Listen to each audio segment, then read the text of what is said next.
Yan yung sinasuggest ko noon pa na dapat meron tayong firm reaction using the same tactics sa China.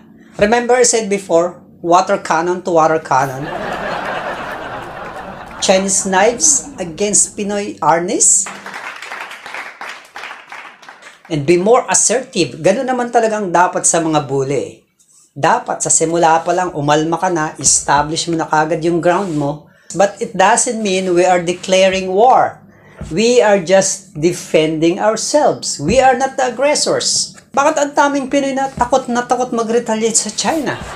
Pero pag nasa social media, ang tapang-tapang. Gusto mo pag-away sa kapwa Pinoy.